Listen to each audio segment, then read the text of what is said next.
Hello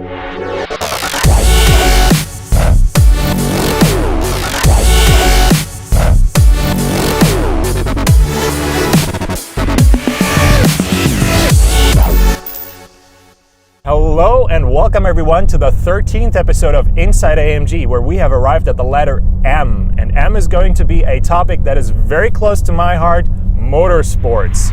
Of course, you know, motorsports and AMG have been interrelated for as long as the brand exists. We've celebrated many successes over the years, and lots of motorsports technology has made its way into our cars, like for instance into the car that I'm sitting in right now, the Mercedes-AMG GT Black Series.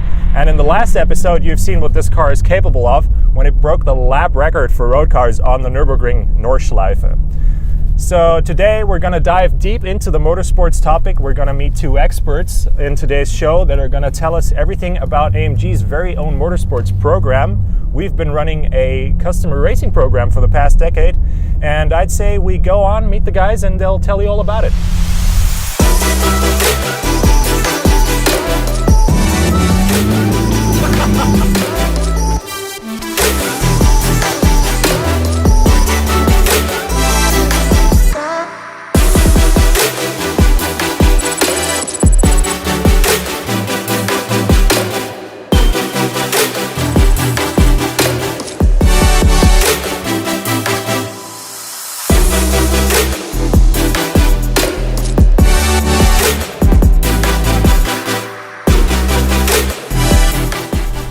Hey Thomas. Felix, hi. Good to see you. Good to see you too. How's it going? All good, thanks. Very nice, very nice. The people that are familiar with the topic motorsports probably recognize you, but why don't you tell us what you do at Mercedes-AMG exactly? I'm Thomas Jäger. I was factory driver for Mercedes-AMG in DTM, and since 2010 I'm developing and coordinating the customer racing program. Thomas and I actually have a very special relationship because I used to be his intern back in 2016 in the motorsports team. Very nice times back then, and actually it goes even further back. I don't know if you were familiar with that, but back in the day when I was a little kid and I used to play on my console back at home, I always used to choose you in the racing games. Great, I'm honored. Yeah, let's talk about the cars that are in here. Absolutely amazing. I mean, starting with this, the SLS GT3, that was sort of the stepping stone, the first stepping stone into the world of customer racing for AMG, right? Exactly, because when the SLS road car was launched in 2009, we thought, hey, it's such a great car, it should be on the racetrack. And then we thought about, should we continue with factory racing as in the past, or launch a new concept with customer racing? And that's what we did, and yeah, it's a great product and a great concept until now. The shape of the car is still very recognizable. You still see it's an SLS, but there are definitely a few bells and whistles attached to make it a GT3 car, right? Of course, when we started with the development, we had a close look into the regulations and added, of course, a very big front splitter, big rear wing for the aerodynamics. And of course, we also looked into the build quality. We didn't only want to have the perfect race car, we also wanted to have a very safe and drivable customer racing car.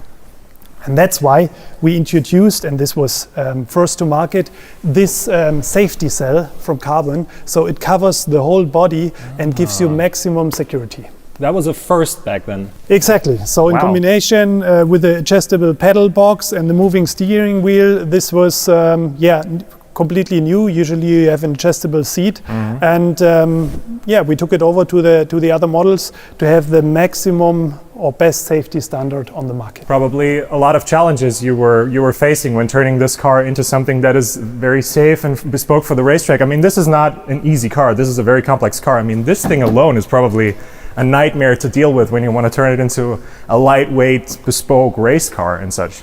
True, yeah, I can remember well when we started the testing phase in March 2010, when we thought, okay, what does it take to have a very competitive race car for the next 5 years? Because it's not only for 1 year. If you have a homologation period, it's several years.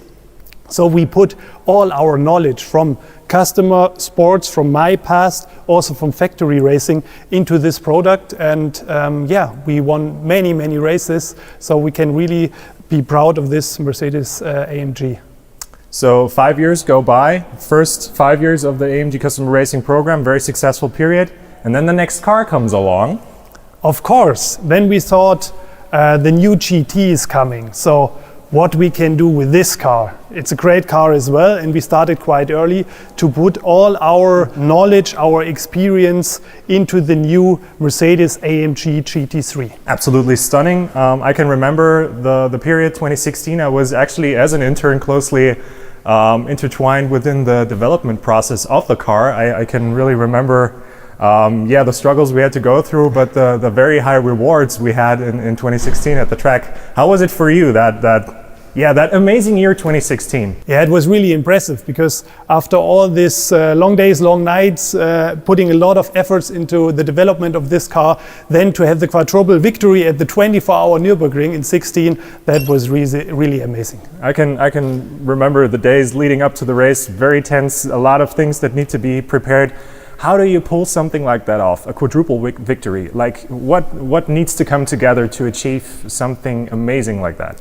Well, first of all, it's the product. The product is very reliable, it's drivable. That's very, very important, because on Nürburgring Nordschleife you need a car which you can trust, where you feel comfortable, because it's very slippery in wet conditions. You have high grip in dry conditions, day, night, you need good lights and everything. So the overall package of the car must be perfect. But also teams and drivers need to work together in the best possible way. Otherwise, it's not possible to succeed in motorsports. So looking at this car, like I said, with the SLS as well, the shape is very recognizable. You have to attach, of course, many different parts to make it GT3 worthy and fit for the racetrack.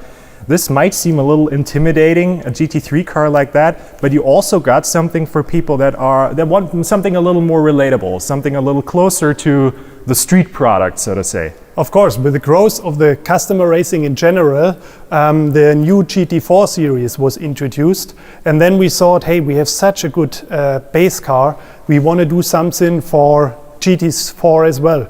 So we have the Mercedes-AMG GT4 developed back in 2017, launched for 18, and this is a great car as well. Of course, fits to the regulations of GT4, but it was also very nice to develop this car. And as we've seen, the success in sales, in sporting achievements is also very good. This is derived of the GTR. So, I mean, I see many different parts that remind me of the GTR. So, actually, not that far off to drive a GTR on the racetrack as a regular person. You're probably pretty close to what it feels like to drive a GT4, right? Exactly, because the GTR is such a great road car that we didn't have to change so many things for the race car. So in the end, of course, you add all the safety things which are important, but other than that, engine-wise, suspension and so on, it's really great, and it was good to take over so many road car parts. Mm-hmm. Mind if I step in? Have a try. Okay, this is going to be very elegant. I can detach the steering wheel, right? Of course, yes. All right. And it's a great sound, so this is really something also very special for the Mercedes-AMG cars. This is going to make it also here we see easier. The safety cell. You can move the pedals, you can move the steering wheel, and the ergonomic aspect in the race car is very important. You have to feel good, you have to feel well in the car, especially when driving at night. Everything has to, you have to deal with it easily, and that's why our cars are so accepted in the market, and why the results are so good. I can really see that. I mean, it feels, of course, very snug and cozy in here, but not that dramatically different from sitting in a GTR or in the GT Black Series. I mean, everything is where you'd expect it to be, and actually view in every direction is quite acceptable. So I could actually see myself driving this around the Nürburgring, maybe even at night. Have a try. Yes.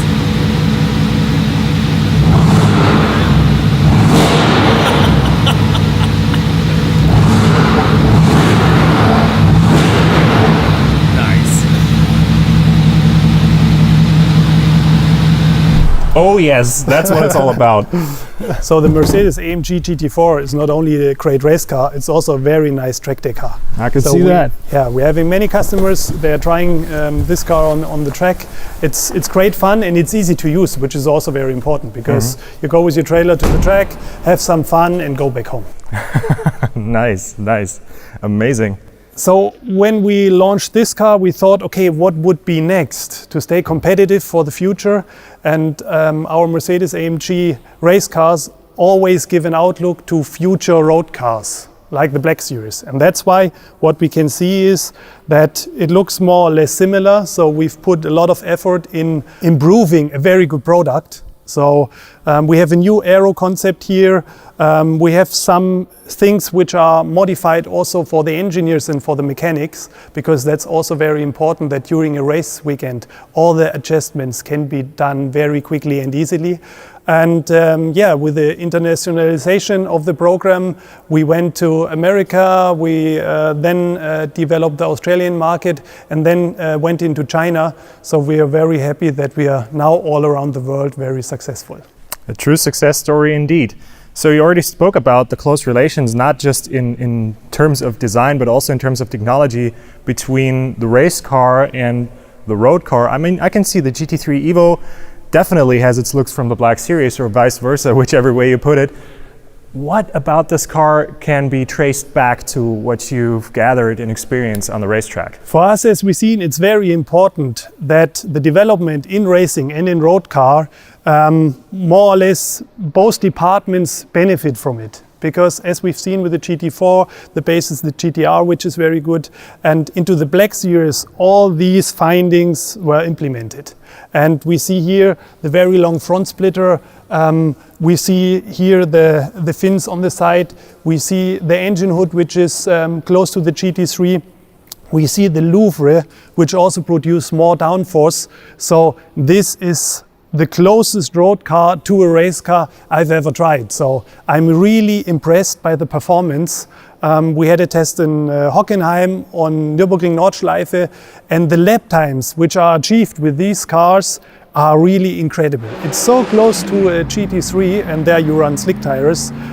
It's really impressive. And what is special about this, with a race car, we are not allowed to do any changes during driving, but here we have an adjustable rear wing, and that's a really cool stuff for a road car. Active aerodynamics. That wing is so impressive. I mean, just looking at it, but then actually knowing what it can do and how variable it is, absolutely crazy. Amazing feat of engineering, indeed. Yeah. Very impressive what you did there. So I'd say while you guys take a closer look at the cars, we head on over to the production facility here and take a closer look at how the cars are actually made.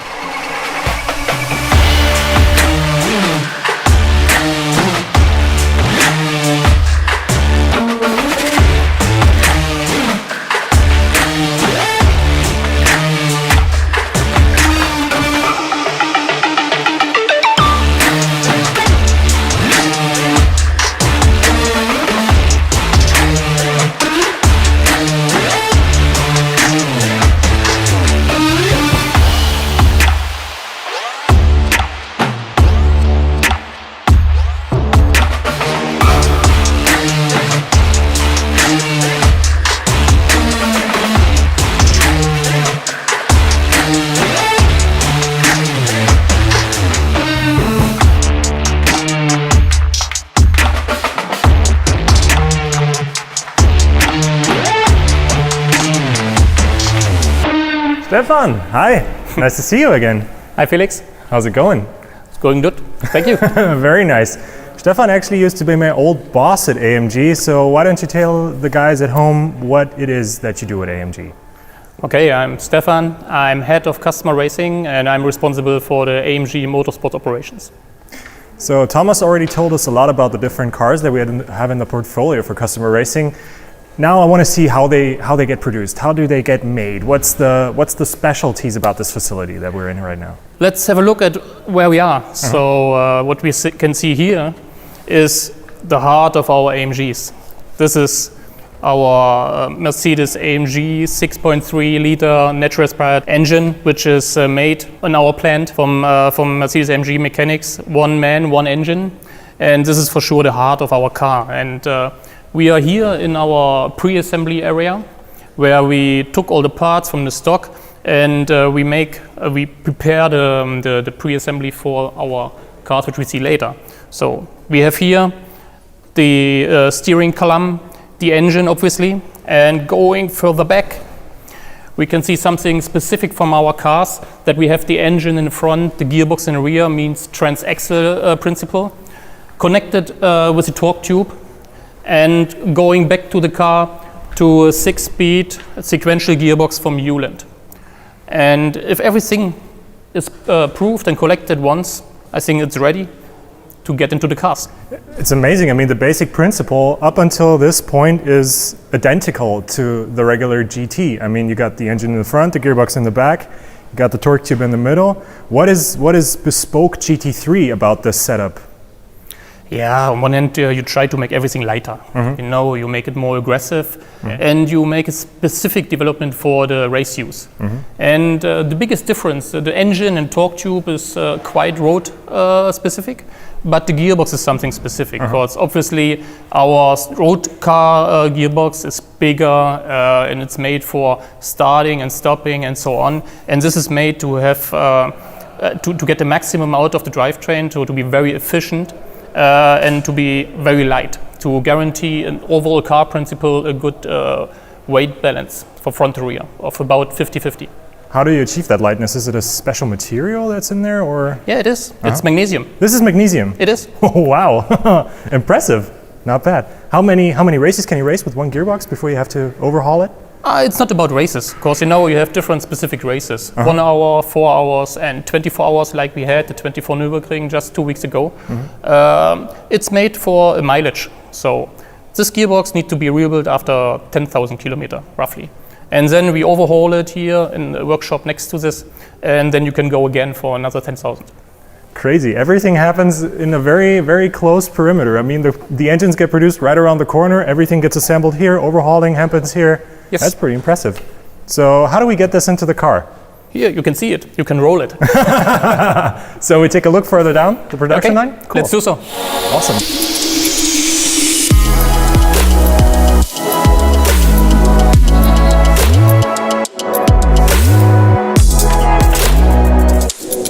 Nice. So here it is. This is the production line? It is. This is the start of everything. This is the start of everything, and this I recognize, a GT chassis. That's pretty much the same one as in the production car, right? It is, at least the core of it. You see some cuts here and there, a different... There's a pretty big hole there, yeah. It is, and it's not centered, so it's not a roof window. It's a so-called roof hatch. So it's a security function topic to get, in case of an accident, easy access to the driver's head to remove the helmet before you take him out of the car. Yeah, Thomas already mentioned the very advanced safety concept of the GT3 and the GT4 car at Mercedes-AMG. Yeah. Good. What else gets assembled at this station? Here you can see the biggest thing is the fuel cell. The fuel cell, not the tank. All right. No, you see both. Inside it's a fuel cell. And what you can see here out of CFK, it's a firewall. It's a sealed case for the fuel cell, which is also out of a kind of rubber, which secures if the cell is damaged that no fuel is coming out in the passenger, in direction to the passenger. So. Yeah, this looks pretty sturdy, I gotta say. I mean, this is just a huge block of carbon fiber. Yeah, it is. Yeah. It needs to be safe in case of a big crash and the car is rolling, so everything should be there and should be sealed. And theoretically, you could refill it from both sides, I see, right? Exactly. You only need to change the valvings and the intakes, and then you can decide depending on the track and the track layout, if it's going right or left, clockwise, anti-clockwise. So this is also where the mechanics are. So awesome. That's why. Yeah, that's pretty nifty. That's a very nice feature. And all the lines and everything are already in the car, I can see, right? Yeah, it's the lines, it's the air jack system to jump the car for the pit stops. I can see it, yeah. And obviously also all the electronics. ECU, battery, the electric loom is installed together with the steering column and the ABS unit. Ah, yeah, there I can see it. So pretty much what we see, it's a finish of stage 1 of our production line. So all the innards, all the vanes are in the car, and then we move on from there. Stage 2. Stage 2. So this is very interesting. Absolutely, this is the marriage. You saw our drivetrain pre-assembled. We talked about it before, and Here it gets married to the car, so to the chassis. It's crazy when I look further down the line, and the last time I was here, I think it was roughly 4 years ago or so, and all the cars were turned 90 degrees, and it was just one or two or three persons working on one car from start to finish, and now it actually looks like a production line, like you shifted everything. Yeah, it is. It is. This was with introduction of our GT4 car in 2018. We changed the way how we assembled the car. Because you're right, starting with the SLS and then also with the GT3 in 2016, we had a single car assembly. Each workstation had 2-3 mechanics, and they assembled the car from the scratch, from 0 to 100. And at the end, it was a quality check, and then it gets delivered to the customer. And with more cars, because this line going through GT4 and GT3 cars, even if this is not a full automatic system, so you can't see any robots, still it's a lean process and helps us. Yeah, I can imagine. And now here, when the marriage is done, like how many cars do you get through that production line in a certain period of time? Up to 3 cars per week. 3 cars per week? Yeah. Wow, with that amount of actual manual labor that goes into their manufacturing, that's not too bad. The good thing, if you imagine that you always have a process in station by station, then you can imagine that it's possible. Yeah, I can see that. Pretty cool. Where do we go on from here? Marriage is done, and then we go to the next station.